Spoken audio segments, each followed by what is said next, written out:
Hello, in this video, we are talking about the top 10 CRMs for small businesses in 2025. So let's dive right in.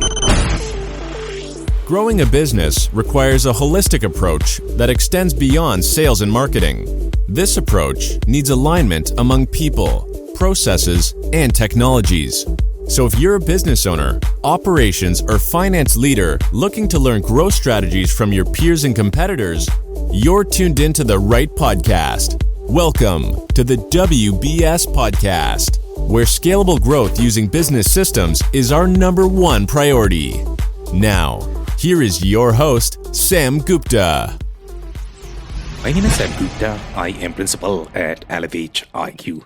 Elevate IQ is the independent vendor-agnostic technology advisory firm.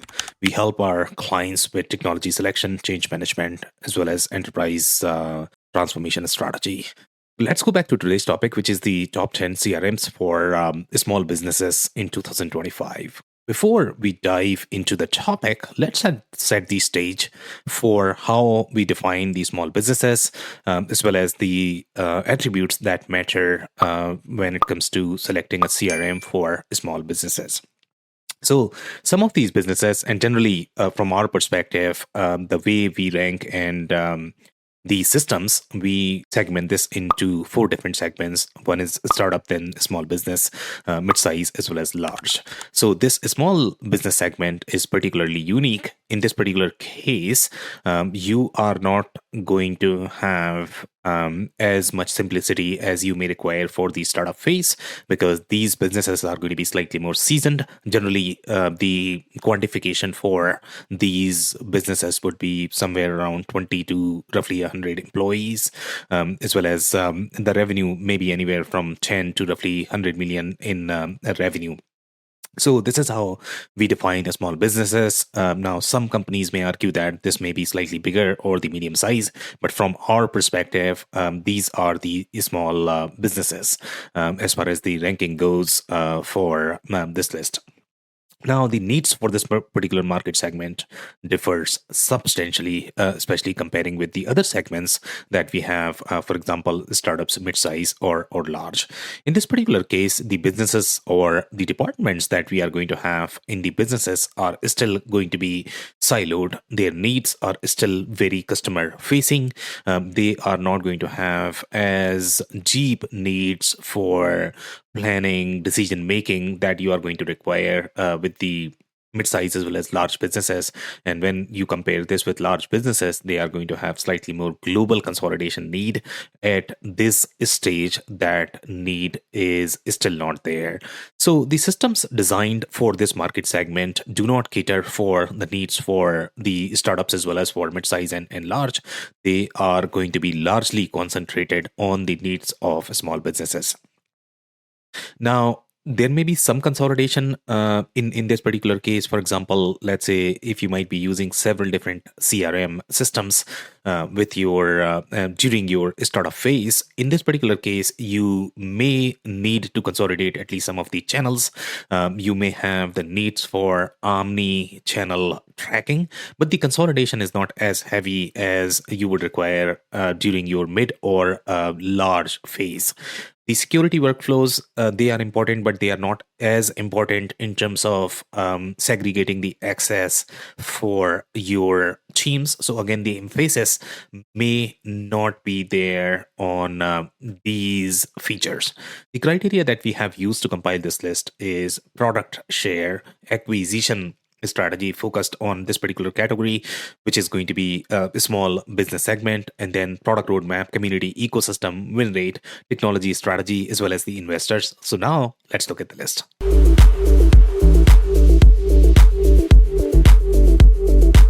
Number 10 on our list is Monday.com. And Monday.com is fairly unique, and some people may argue that Monday.com may not be a CRM.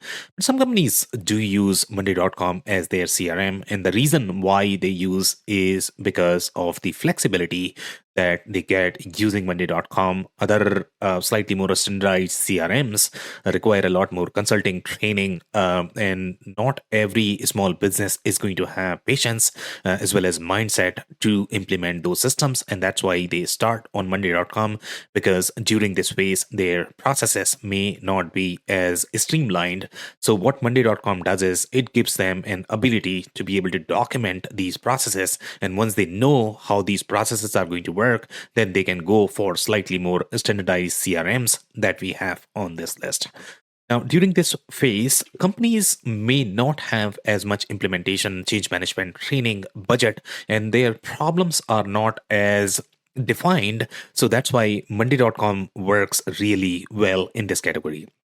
Some of these trends to keep in mind: even though Monday.com is a great platform to be able to build your ad hoc workflow, but the kind of connectivity and hierarchy that you are going to require with your data sets as well as transactions, Monday.com is not necessarily designed for that. What it does is it basically provides 2 or 3 different perspectives, and those perspectives are going to be highly relevant for different users, but connecting those perspectives is where you are going to have challenges when you are going to have slightly more complex use cases for your sales and marketing workflow in terms of tracking. Sometimes you are able to connect that after the fact using the analytics engine, but when you need that connectivity while processing your transactions, that's where you are going to run into challenges with Monday.com. Some companies like to use Monday.com because they can accommodate a lot more processes along with your sales and marketing. For example, let's say if you have any sort of legal compliance centric processes that you need to embed as part of your sales and marketing workflow, as well as project management, if you have those use cases, in those use cases, Monday.com could be a great fit, just because it can accommodate many different business model, many different business processes. But when it comes to the consolidated view of these processes, the way you are going to find with slightly more streamlined CRMs, that is something you are not going to have with Monday.com. So some other strengths to keep in mind: overall, they have a lot of different workflows as well as integrations, but the view is going to be very siloed. The experience is going to be very siloed as well. The ecosystem, they have a lot of different apps, so obviously you can integrate a lot. But again, those are some of the limitations to keep in mind. So that's number 10.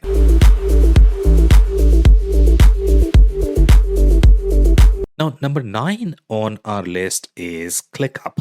And ClickUp is a very similar system as Monday.com. The only difference with ClickUp is going to have slightly more standardized workflows than Monday.com. And Monday.com and ClickUp both are designed for collaboration. So if collaboration is going to be a key factor for your business processes, where you need to collaborate a lot with your customers, you need to take their feedback, you need to update them frequently, you need to share access with them, that is something is very easy with both Monday.com as well as ClickUp. But ClickUp is also going to have slightly more streamlined workflows for project management, and some of the CRM workflows as well. ClickUp in the market, they are not necessarily positioned as CRM, but a lot of companies use them as their CRM tool. So again, some of the strengths are going to be very similar to Monday.com, which is going to be your ecosystem integration. ClickUp is very well funded as well, just like your Monday.com. So that is going to be the strength. And then you are also going to have richer suite with the project management. So if project management workflows need to be embedded with your CRM workflow, then ClickUp could be a great fit. But depending upon what do you care for from the project management perspective, some companies only care for the operational aspect of the project management. If you care only for that, then ClickUp may be a great fit. But if you also care for the costing, financial centric perspective, then ClickUp may not be a great fit even for PM. But anything and everything that goes with your sales and marketing processes from the project management perspective, ClickUp could be a great fit. And that's why a lot of companies, for example, let's say if you go to development agencies or marketing agencies, they really like to use ClickUp. Now, some limitations to keep in mind: not a true CRM player, so you are not going to have their ecosystem as developed for CRM-centric capabilities, say CRM-centric integration. Upstream marketing integrations are going to be limited when you are going to compare this with other mainstream CRM players, for example, HubSpot or Salesforce. And primarily an operational CRM, so it does not have those marketing centric use cases built as part of ClickUp. So those are going to be some of the limitations, and that's number 9.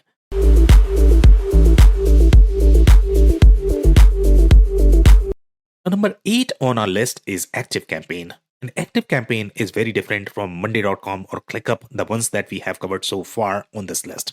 ActiveCampaign primarily is a marketing automation system. They have some transactional and the operational workflows as well, but for the most part, they are going to be limited. Some unique layers with ActiveCampaign. If you have a franchise-centric business, for that, ActiveCampaign is really designed. ActiveCampaign was really good when companies were seeking a platform where their costs for the marketing spent or for the email sent is not going to increase as linearly as they increase the number of emails sent or a number of contacts in their database. So that's where ActiveCampaign used to do really good, comparing this with the likes of Pipedrive or HubSpot. But ActiveCampaign changed their model. Now they are acquired by private equity, so even they are becoming very aggressive with respect to their pricing. So that may be a little con, but overall, this was more of a cheaper platform compared to other mainstream marketing automation platform. It does have some of the flavors of B2C plus B2B, so it can accommodate both of these models. In some cases, you are going to require flavors of both. Some marketing automation platform, when you are going to compare this with the likes of Klaviyo, that is designed only for B2C. So if your business model is going to have both the flavors of B2C plus B2B, in those cases, ActiveCampaign could be a great fit. Some other strengths to keep in mind, overall, the community enablement as well as engagement tracking is phenomenal with the product. Comprehensive suite for a small business, meaning for the most part, for small businesses, this is probably going to be okay. As a small business, you are not going to have those thick CRM or operational workflows that you are going to find with the likes of Salesforce and Microsoft. So you don't need that. So for that reason, ActiveCampaign could still be a great fit for smaller businesses with lighter operational needs.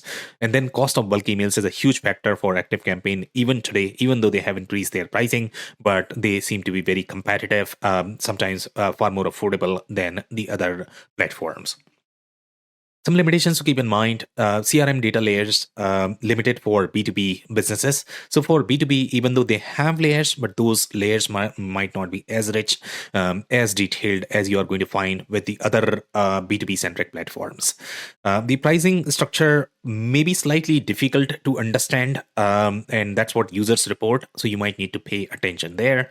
The users also report this to be slightly slower. So you might need to pay attention to what is what are the causes of that slowness? Is it because of the custom integrations that you may have done? Sometimes those could be the issues, and sometimes it could be because of the platform as well. They don't have as much R&D spent as some of the other mainstream platforms, so you are going to make some compromises. But if cost is a factor for you, then ActiveCampaign could be a great CRM system for your small business, and that's number 8.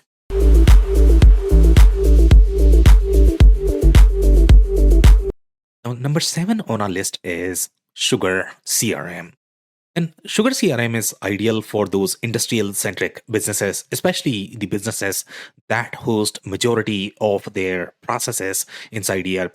They might not have as rich marketing automation-centric use cases. The businesses might be slightly transactional, operational in nature, and these are very industrial-centric businesses where their primary funnel is going to be through trade shows. And for those businesses, Sugar CRM is great just because it has far tighter alignment with a lot of different ERP vendors. The kind of data you are going to require for your CPQ, etc., that is going to be very different compared to the other CRM platforms that we have on this list. And that's where Sugar CRM works really well. Some other strengths to keep in mind. They do have a BPM no code, low code engine developed as part of their platform, and that works really well when you are going to have slightly more ad hoc use cases. It's not going to be as ad hoc as what you are going to find with Monday.com, but it does provide some flexibility there with respect to ad hoc use cases. Again, industrial businesses are not going to have as many ad hoc use cases when you compare this with other industries. For example, let's say you have real estate or not for profit. They seem to have a lot more ad hoc use cases for their marketing as well as CRM workflows. For manufacturing, industrial centric businesses, you are not going to have those. If you have, then Sugar CRM BPM engine could be a great fit. Some modules may be harder to customize, so that is something that you need to keep in mind. An integrated project management module. So if you have project management centric workflows that need to be embedded with your sales and marketing processes, then this could be a great fit. Some other limitations to keep in mind: overall, some of the stability issues, integration as well as ecosystem is not as developed, and their marketing automation is not as rich as other platforms on this list. And that's number 7.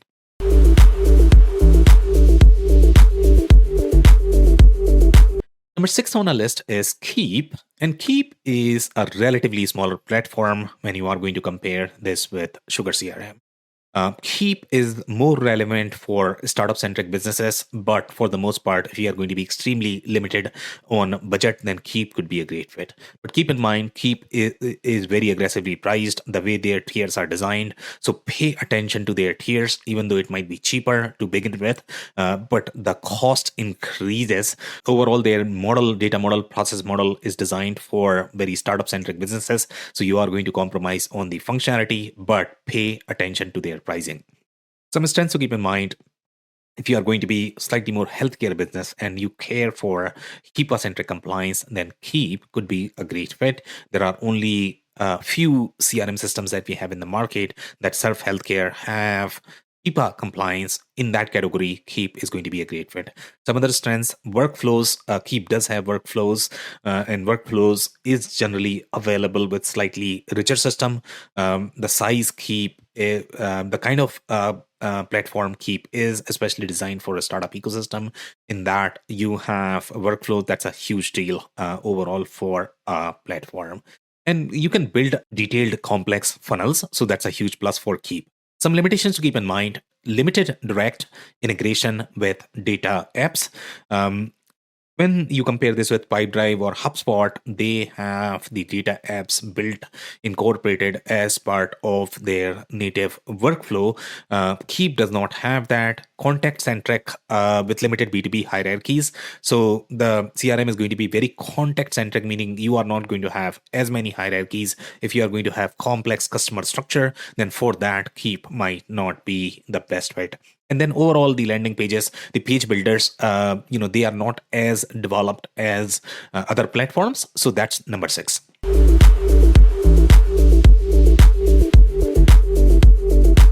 Number 5 on our list is Zendesk Sell. And Zendesk Sell is great for smaller companies that are going to be on Zendesk for customer service. Zendesk Sell is an acquired product. Zendesk acquired, and that was the base CRM, and they have incorporated that as part of their model. So it's a relatively basic platform, but could be a great fit if you are using other Zendesk product in the mix. Some strengths to keep in mind: it's intuitive, easy, and as well as you are going to have the base Zendesk platform, so it's going to be slightly easier to customize compared to other smaller platforms that may not have those workflows and processes built as part of the platform. Some limitations to keep in mind: it may be glitchy, it's not developed as much as other mainstream CRM platforms. They are not spending as much on R&D, so that's going to be a little negative there for Zendesk Sell.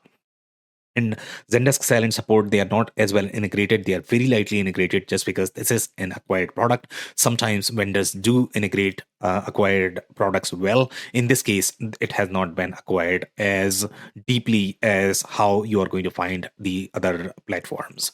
Marketing automation is going to be a limitation as well as advanced CRM functionality. It does not have that. So that's number 5.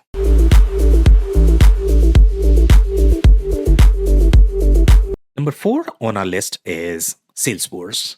And Salesforce, for the most part, is a very enterprise grade platform. Salesforce does have an elementary version for smaller businesses. But for the most part, the product is very different compared to the larger products. So your migration path is going to be similar to as you are migrating from a third party platform. So that's probably going to be a con with respect to Salesforce. Some strengths to keep in mind, at least the interface is similar. So you are not going to have as much friction from the user experience adoption perspective when you are going to migrate from their startup product to the enterprise product. And they do have the enterprise product. So that's going to be a little plus there for Salesforce. Salesforce in general, even the startup product is highly customizable. It has custom objects built as part of the platform. So you should be able to include any sort of custom objects as part of your funnel, as part of your CRM workflows. But there are limitations with respect to what you can do with custom objects. And if you require those, then you would need to go to their enterprise version, which obviously becomes expensive. Report and list builders, they are fairly sophisticated with Salesforce, but your experience is going to be slightly siloed, disconnected with Salesforce, the way their report and list builder is designed. Some limitations to keep in mind as far as Salesforce goes. Marketing automation experience might not be as embedded, as native as you are going to find with other products such as HubSpot. Integration might not be as intuitive as well. Data migration is always a challenge because it goes through a third-party platform, etc. It's not built as part of the platform. So those are going to be some of the challenges that you are going to encounter. And then Salesforce, again, it's a very enterprise platform, so it does require consulting help, and that does become expensive for a lot of startup or the smaller businesses. In this case, this is going to be for the smaller businesses. So you need to keep that in mind. And that's number 4.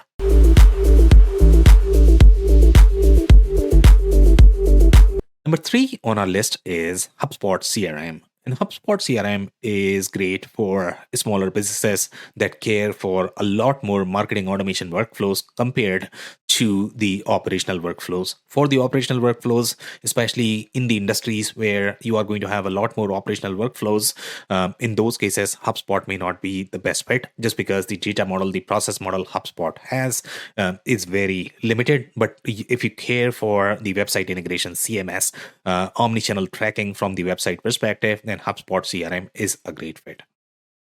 Some strengths to keep in mind: one tool to centralize all customer channels. So that's a huge plus. It does provide that native experience, and that becomes a differentiator for HubSpot. Ecosystem and integration is very well prevalent. This is probably one of the few platforms that gets integrated first when you talk about any of the data platforms, or for example, let's say you are doing intent tracking, etc. ABM platforms. Those are the ones that are going to be the first ones to be integrated with HubSpot. But again, the operational platforms are not going to be as well integrated just because this is targeted more for the marketing centric use cases. Comprehensive options to integrate with CMS. So CMS is very sophisticated in general with HubSpot CRM. So that's a huge plus. Now, limitations to keep in mind: data model is not as friendly as I have mentioned for the operational use cases as well as transactional use cases. And customizability is limited, even though they claim that it's very custom, highly custom. You can customize anything and everything, but their process model and data model is highly limited. So you really need to be careful before looking at HubSpot. The other challenges that you are going to run into HubSpot is their pricing model is very tricky, just like any other platforms that are highly aggressively priced. For example, Pipedrive CRM, even if they are going to have cheaper pricing to begin with, but you are going to experience very steep pricing very fast from the HubSpot perspective. So that is something to keep in mind. Might be too difficult and expensive for startups despite their initial free option. So that's number 3.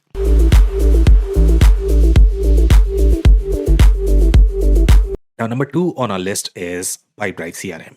Overall, from the size perspective, Pipedrive is smaller than Salesforce or HubSpot. So that's a huge plus for Pipedrive. Pipedrive does have all of those workflow, automation, etc. built as part of their model.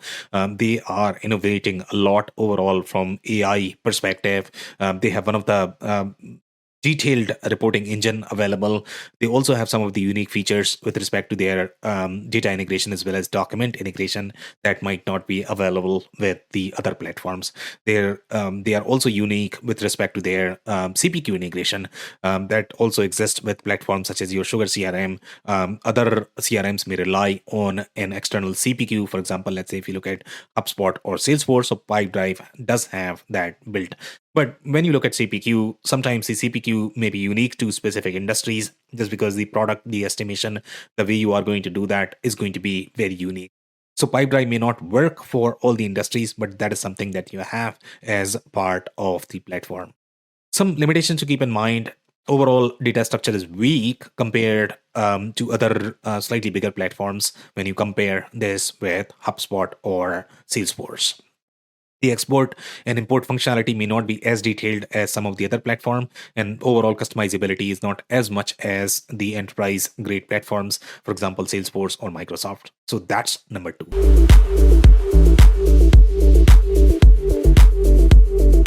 Number 1 on our list is Zoho, and Zoho is one of the most adopted platform among smaller businesses, and one of the reasons being their price. Their price is very attractive, especially the Zoho One model, because you can get a lot of different tool set for smaller businesses to run your business with one single price. In that price, with other vendors, you are going to get just one platform. Zoho is also very rich in terms of its functionality, as well as the way the process and data model is designed. It's very detailed. The Zoho also has 2 different products. One is Zoho Begin and Zoho. In this case, for the smaller businesses, you are probably going to need Zoho CRM, the mainstream product, but that is building the functionality on a daily basis that has become very mid-market, enterprise-centric product. So sometimes the layers that you are going to have are going to be very enterprisey, and because of that does increase the implementation cost, the consulting cost. So you might need to think about whether you want to go for Begin, which is going to be limited in terms of customizability, in terms of the layers that you are going to find with different objects. Zoho mainstream CRM is going to have a lot more layers, but again, the consulting is going to increase. It's going to be slightly more difficult to use. So that is something to keep in mind as far as the scope of your small business goes. And you have the complete stack, meaning you have many different platforms, including your BI, as well as the whole stack. If you want to develop any sort of custom apps, that you can do that on Zoho platform itself. Now, limitations to keep in mind, not as integrated in the upstream ecosystem, the way you are going to find HubSpot. They are far more adopted, implemented, integrated in the upstream marketing-centric scenarios. Even though Zoho does have the marketing bundle, marketing module, marketing automation module, and it's fairly rich, but again, from the integration as well as from ecosystem perspective, they are probably going to be weaker. Their ecosystem is not as open as a Salesforce or HubSpot, so that could be a limitation why companies don't like to integrate with Zoho. But Zoho is being adopted right now. It may not have as much adoption as Salesforce or HubSpot among vendors, but it's being adopted just because Zoho is definitely considered one of the mainstream platforms. And it will require consulting help for implementation. So that's number 1. If you enjoyed this video, this one is also available in the audio format on major podcasting platforms.